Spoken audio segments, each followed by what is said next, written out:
don't care how many times Tammy Hembro is going to tell you to have BCAAs. Sleep. Do you know what I mean?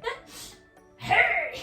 Hi guys, and welcome back to my channel, where today we are getting a little bit more information-y. However, we're going to be doing like practical information stuff, alright? So it won't be boring, so stick around. Today, we're going to be talking about freaking muscle growth, because I did it wrong for freaking ages, so I don't really want other people getting it wrong the way I did it wrong. So do you know what I mean? So we're going to get straight into it. It's going to be a quick snappy vibes kind of video. Today, what we are talking about is how to genuinely grow your muscles, in specifics your glutes, because like gals, we just like to have like a nice little bottom, but it can be any muscle that you want. You can apply this to like literally any muscle in the world. It's just going to be like tips and tricks that you should be doing, the literal fundamentals that you should be doing to grow your muscles. I did a video on this which was called tips to build muscle, however it was very vague, so I'm going to talk about specifically your glutes and your gluteus maximus, minimus and the medius.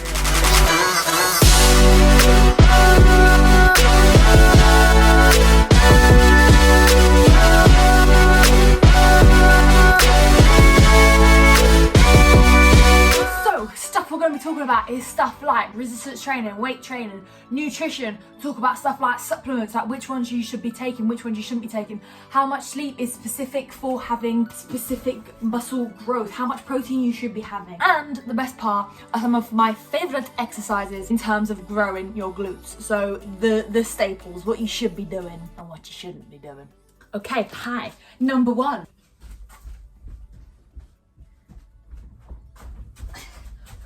Weights or resistance bands. The main thing I'm going to be talking about is resistance, all right? Resistance training or weight training. If you want to grow your muscles, you need to be doing weight training or resistance training. You can do body weight all you like, but then we'll come to a point where your body is no longer working extra. So something that I talk about loads, and something that is the most important thing in the whole wide world, is something called progressive overload. Progressive overload simply means continuously like adapting your training to make sure that your body is continuously adapted, whether that is resistance training, whether that is cardio, whether that is your freaking mother. Do you know what I mean? You're gonna get bored at some point. You gotta like keep it going, keep adapting, keep moving on. Even like relationships, come on, spice things up a little bit. Yeah, so progressive overload, you always need to be increasing your intensity. So you're gonna get used to something, you need to move it on. If you're just doing bodyweight exercises, if you're doing 3 times 20 bodyweight squats every single day, your body's gonna be like, all right, I can do this now. I don't need to get any bigger, I don't need to get any stronger, because I can do this. I don't need to do anything more.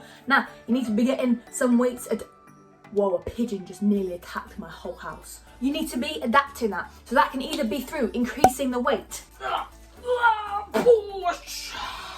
Resistance bands, getting stronger ones. Doesn't have to be weight. You can increase your sets, you can increase your reps, you can decrease your resting time. So if you've got like between sets, you should be decreasing your rest. If you're having a minute, make it 45 seconds. You want to make it harder, you can do things like slowing down the eccentrics. Here is a squat.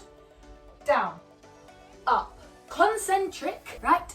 Concentric, please don't leave me because I'm giving you weird words. Concentric means contraction. So when your muscles are then contracting to do the exercise. The concentric is when your muscles go in. Ready? Squeeze! Up. Concentric. When they are relaxing and going down, eccentric. Fun word. If you slow down this eccentric, it lengthens out your muscles, makes them work harder just to get down into that position, and it also reduces all momentum, so your muscles have to work harder to get back up. Your muscles are working harder, then that's progressive overload. Fun, right? So boom, progressive overload. Make sure you've got some sort of a training schedule. You don't have to have a specific 8-week plan, but make sure everything you're doing, you're kind of doing a bit more each time, all right? It doesn't have to be every single day, probably every week, every 2 weeks. Make sure you are increasing your stuff and you're not just doing the same thing and plateauing the whole time. Boom. Best part now, to go riding in a one-horse sleigh. So now we're in the kitchen, and obviously we're going to be talking about food if we're in the kitchen, because food is like the best part of the whole thing. So 2 things you need to think about if you're going to be building muscle. Number 1, calories. Number 2, protein. Calories. You need to be working out calories, figure out how much is your maintenance and how much is your surplus. How many times do I tell you how to work this out? Go figure that out. That's all. Like, Google it. Harris Benedict, whatever. James Smith calculator is the fastest one to do. What, am I speaking really loud? So work out your calories. Once you know that your calories, if you do want to be building muscle, then you do need to be making sure that you're not really in a deficit, because it's going to be quite difficult to build muscle. However, everyone knows loads of people that say there's no such thing as losing fat and building muscle, when there is. You just need to be making sure that your protein is high and that you're always in a positive protein balance or net balance thingamabob. Number 2, protein. So important if you want to be building muscle. You need to be having about 1.5 to 2 grams per kilogram of weight. Figure that out, have it. Another important thing that may not be talked about much, distribution of protein. If you want to be building muscle and you say need 100 grams in one day, then you need to be splitting that between 5 servings. Hi there. I'm just like, don't have to have it. Yeah, I'm talking really fast. You need to be having about 5 different servings of this if possible. So split that 100 grams within 5 times a day. You shouldn't be like not having protein throughout the day and then suddenly putting 60 grams at the end of the day. Fun fact of the day. And finally, like supplements. Loads of people talk about supplements. You see it everywhere that people are having BCAAs, creatine, loads of that absolute rubbish. Most of that is just to make money, so just like ignore that. The only one that's actually useful is creatine, because creatine gives you like more energy whilst you're sleeping at night, because when your muscles like need to make energy, there's like something that breaks down. I'm not going to explain that because I'll lose you again. I've already said like so many fancy words throughout this video. When that breaks down, something that is created as creatine, that obviously gets used. If you are inhaling more creatine, you're going to have more creatine, therefore more energy, therefore better training, therefore more muscle. Wow! I think that's everything. Any more energy, bro? No, I don't. This like, I'm editing it there. I was thinking, whoa, something is wrong. A BCAA is absolute nonsense. All right? Don't care how many times Tammy Hembro is going to tell you to have BCAAs. Poo.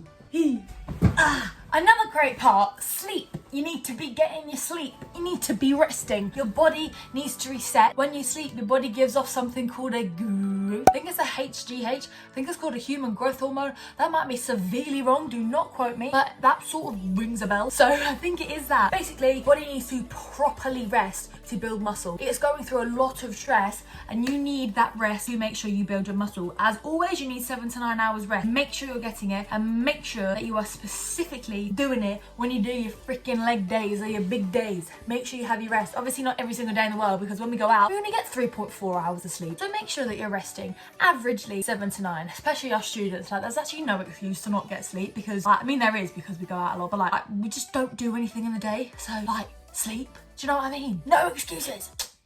We're coming back on here. Finally, what I wanted to talk about was quality of workouts. You need to be making sure that what you are doing is actually like challenging you. I don't like all these plans and all these guys out there, like all these influencers sell to you that are a one size fits all, because that's no such thing. Everyone is different. Everyone adapts and trains differently. So like, those guides probably can help you if you have never done weight training before, and if you're doing the first 4 weeks and they've given you a guide, like, it probably helps because it gives you some sort of structure. But after a while, after you start adapting, you might be getting stronger than your mate who's doing the exact same guide as you, and they're adapting more, but you're already used to this, and then you need more, but then obviously it's a one size fits all, so like, that's not going to work for you. Do you know what I mean?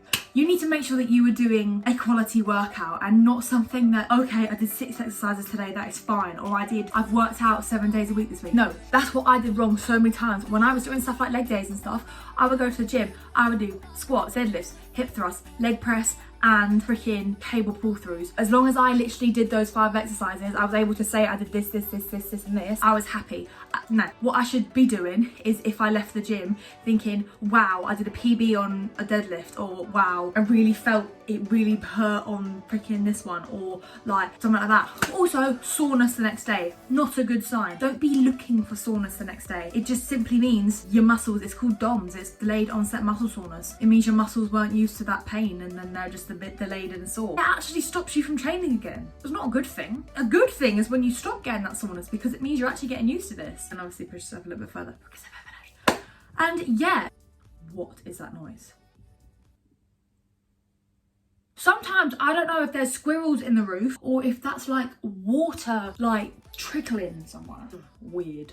Okay, couple final things I wanted to talk about was the actual fundamentals of how you can grow your muscles. And the fun word of growing muscles or building muscle is muscular hypertrophy. And that happens with 3 things. Number 1, muscular damage. Number 2, mechanical tension. And number 3 is metabolic stress. This is a triangle. Try every time you do a weight session or a training session, try to get all of those 3 things in. Very simply, muscular damage is damaging your muscles, putting them through a lot of strain. That is through the weight weight, having a very heavy weight and having a lot of reps, when you look at RPE, how hard you're actually working, if that RPE is on the 9, on the 10 scale, and you're maybe even doing stuff like negative reps where like people are full on like helping you get those last ones, that is literally causing muscular damage. So make sure you are going heavy on things. That's where bodyweight stuff, and once you're progressively overloading, you need a strong weight to get that muscular damage. So make sure that you're doing that. Second one, mechanical tension. That is sort of having your muscle time under tension, getting full range of motion and like sort of like holding them at some point. So like doing like isometric sort of movements, which is basically like doing, say when you do a hip thrust, if you're gonna like hold it at the top for like 3 seconds, that is so good for getting that muscular tension, really working your muscle there. And then the metabolic stress is then sort of going a little bit higher on reps and reducing that weight, sort of stuff like burnout, getting that resistance band and just absolutely blitzing your glutes on stuff like that. Again, doesn't have to be a glutes, but it can be on other things. I did say that my room is a state. I did say I wanted to show you some of my favorite glute exercises. What is so important when you're doing glute exercises, I think the biggest one that everyone thinks is the best is squats, when squats is not. So the way that you grow your glutes, well, the way that your glutes are the most activated is through hip hinging. So hip hinging down and using your hips. So obviously you can think what exercises those are. Hip thrust, because you're freaking like this, boom! The freaking wall is in the way. Hips down, hips extended, shoulder blades on the thing, chin tucked in. I am just moving my hips. That is one that you can absolutely destroy with the weight. Go heavy. Other hip hinging exercises, RDLs, Romanian deadlifts. What you need to focus on, bum to the back of the room, down, pow. One that you can do at the gym is GHDs. I think they're called GHDs. I mean, I know they're straighteners, but like, you know where like people like have the freaking like thing attached to them and you're like this, you're like, hey, hey, using your glutes and your hip hinging to get that movement, all right? Things like squats and lunges, they are so good obviously for your whole leg. I'm talking about the best ones for glutes. Obviously glute bridges, because again, hip hinging. But hip thrusts are better because you get more range of motion, so you're getting further in, using more of your glutes for that. Stuff like squats, obviously look how I'm doing my squat. If I'm going down, obviously my hips have now flexed and extended, but also my knees are now flexing and extending. When they do that, my quads are working, my hamstrings are working. So we're doing glutes, quads, and hammies. It's fine, like completely fine. Just if you want to completely isolate your glutes and make them work a lot harder, then like get the hip hinging one. If you want to know more about sort of resistance bands and stuff, I do have a video questioning whether booty bands work, so make sure you check that one out. But do you know what? After making this video go a bit wild, I think that's everything I need to talk about with growing muscle. You can grow muscle any way you want, home or at the gym. Obviously, it's very important to make sure that you have like equipment and stuff at home. But yeah, I hope you enjoyed that. If you did enjoy it, please make sure you have liked and shared it, and I will hopefully see you as soon.